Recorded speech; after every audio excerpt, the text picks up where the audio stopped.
On this episode of American Travelers, we're visiting the Gold Country in California and in the historic town of Murphy's. We're here to see all the antique and classic cars at the Ironstone Concours d'Elegance. We arrive with much enthusiasm, ready to see some cool cars.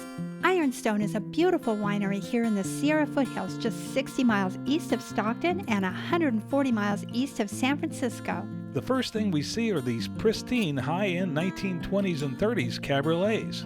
These may have been called roadsters at the time as well. Up next is the unrestored 1909 Maxwell Roadster. This car was purchased new in 1909 by C.W. Hatcher from Woodland, California, a town near Sacramento. He ordered the deluxe model, which came with a windshield, speedometer, and a third seat, and it has a 16 horsepower motor. The car has been passed down to family members who are the current owners, and it's in pretty good shape for its age. We continue with the cars from the 1920s and 30s.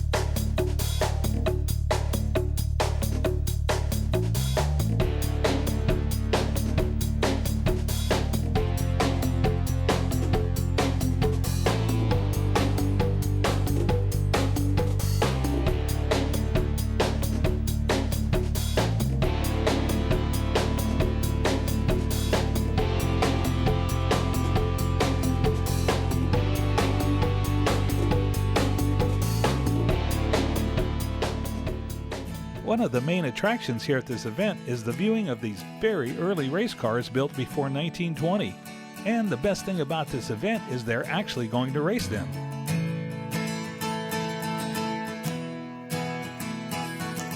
The first thing they do is take a few test laps around the track to warm up their motors and driving skills.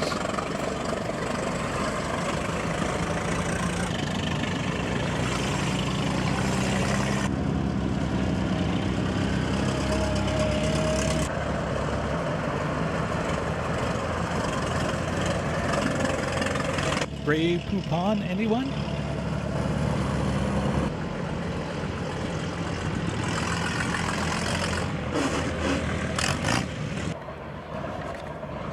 And they're off.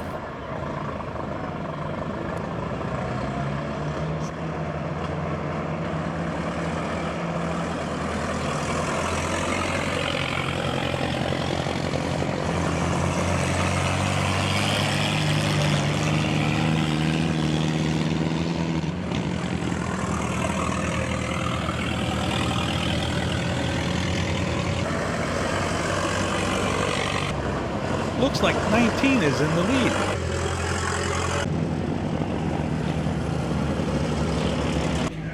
And I guess with any car this age, there's going to be a breakdown. But the race goes on.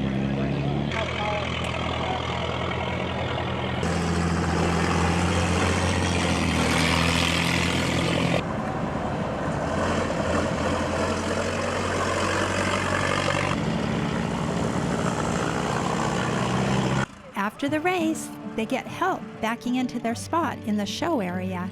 Hey, you were in the winning car. Yeah, we were. And I'm going to ask you, what's that like? It was enjoyable, especially having a little kid in the car to get him enthused and pumping the fuel and looking where we're going. Oh yeah, that's so neat. Tell me a little bit about how you got involved with this group. Well, this group I've known for quite a while from vintage racing and also in the auto restoration world. But we actually connected 4 years ago when I did some work on one of the cars, and he asked if I would drive one of the cars. You know, I've always had a passion and to see what these guys do with these old cars, but to keep them alive and going, it's unbelievable. Well, to watch that race, it was like taking a walk back in time. Absolutely. I mean, it was just exhilarating. It is, and what's lucky is that one time I got, this year actually, we went back to Indianapolis, and the sister car of this car here is the one that I normally drive, which raced the first Indy 500. So I got to go back to drive the car that raced. It finished 7th, but this year we won, so it was kind of neat. That is great. Yeah, and to believe that a car like this in 1911 went 100 miles an hour was pretty amazing. Amazing. Well, how does it handle on turns and that? I mean, that has to take some talent. It's not as much as a talent, it's the hang on and grip, but the tires are obviously a lot better than what they had back then, so they slid a lot more. These you really can't slide as much, but It's hang on. The steering wheel shakes, the wheels shake because they're wood, and it's just hang on. Yeah, yeah. So you said that you had a young person in the car with you today. Tell me, what is it like bringing them into the fold, and tell me about your thoughts on that, young people staying interested? For us, it's always been about the cars and the young ones. Whenever a kid's looking at it, we always pick them up, put them in the car. It's just that for us, I consider myself the second generation. My dad and all these other gentlemen, these guys have been around for a long time. They've done this restoration. They've maintained these cars. And now, unfortunately, we're losing some of them. Either they're retiring or they're passing. And the amount of knowledge that these people are not able to pass on, it's pretty frightening. And, you know, I teach at the San Francisco Art Academy, the restoration class, and we're just trying to get young people involved. Because someone has to be the caretakers of these cars and take them on to the next generation. Because they're certainly not like our new cars. They're not, and it takes work. And as you saw in the beginning, you know, we have to hand crank these. There's no starters, there's no airbags, there's none of that modern stuff. So it takes some knowledge. Wonderful that you're passing that on, or wanting to pass that on to our young people. We're trying, and we need more. We really would like to. You know, unfortunately, we've lost. The budgets have cut out in the auto shop and cooking and economics like what we used to have. So we need to bring some of that back. And like I've always said, college isn't for everyone. But in this trade, when you work on something like this and you're done, you can stand back and go, I did that. How satisfying. You know, it's such rewarding. And you know, you can make a very good living. Our business has been in business 59 years. Doing these exotic cars. I've been doing it 48, and never one day I wake up and say, I gotta go to work. I love what we do. I can sense the enthusiasm today. And yeah, it is. And to watch that, amazing. Absolutely. You did an amazing job. Thank you. I was just like, keep your eye on 19. He is going. Yeah. Well, the kid was encouraging me to go faster and go faster, so gotta keep him happy. What you do, yeah. Congratulations. Thank you. God bless. Don't forget to subscribe and look for our car-related videos on our YouTube channel. Was that fun to watch? Oh my God. It was fun to do, so I can only imagine how fun it was to watch. Oh, the dust and the hair and the whole thing. So what is your name? My name is Chris, and I'm part of the Ragtime Racers, which is affiliated with the Blaine Foundation, and they specialize in taking pre-war race cars, specifically like 1920 and older, and making sure that the public gets a chance to interact with them before they just get lost away in a museum. Yeah, because you said a lot of times all you see is them sitting. You don't get to see them out in the... No. You know, you don't get to hear them run. I mean, people, it's kind of funny when you look at cars like this, your first instinct is to think that the cars don't go that fast. But the reality is that these cars went very fast. They did between 100 to 120 miles an hour. And the difference was the safety feature, the brakes, the tires, the suspension, not so good. But as far as going fast, I mean, these things really cruise. You know, a lot of people, when they think about old cars, I think they resonate with the Model T, because the Model T, they made so many of them, you know, 15 million between 1909 and 1927. So people don't realize that these cars were out there at the same time, and were really, I mean, technology was not a problem back then. So tell us, how did you get to race for this foundation? How did you get to... Well, I think it's like, anytime you become excited or passionate about something and you continue on that path, eventually you'll find other people who are kind of obsessed and passionate about the same thing that you're doing. And so these guys, fortunately, had been doing it for a long time, and I just kind of like organically went in that direction. How fast can this thing go? This car right here probably is like 95, not as fast as some of the other ones. And you race, tell me that you travel with this group. Yeah, so this group goes all over the country, and they're able to take part in a lot of vintage racetracks or racing. So there's all kinds of different events throughout the year, SVRA, historic events. For instance, they'll do Indianapolis Speedway, sometimes Chattanooga, Laguna Seca, Sonoma. One thing that's coming up in is the Ironstone Concours in Savannah, Georgia, and they're going to recreate the sections of the Great Savannah Races, which was the race after the famous Vanderbilt races. I bet you're having the time of your life. I am. It is super awesome.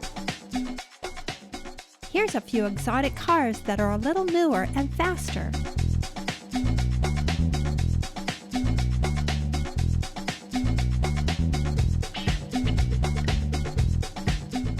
We continue our tour and check out the classic car section from the 40s and 50s. Now that's a lot of heavy metal in these cars. Gas mileage was not a concern in those days. These cars were built like a tank.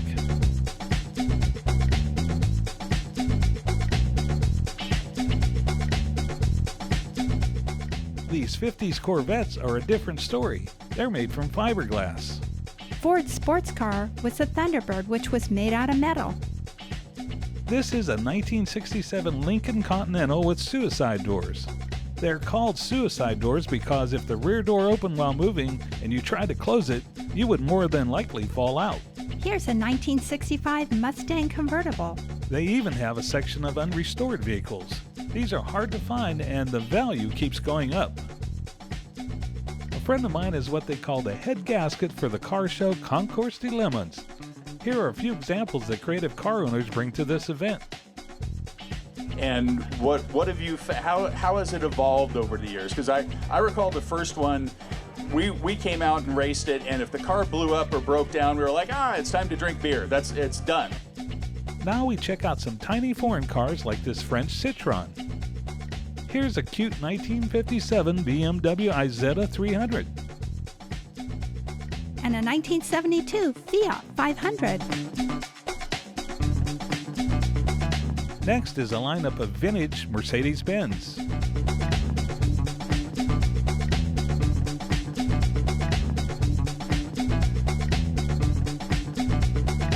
And some street rods. How about an original Army Jeep? And some restored classic pickups.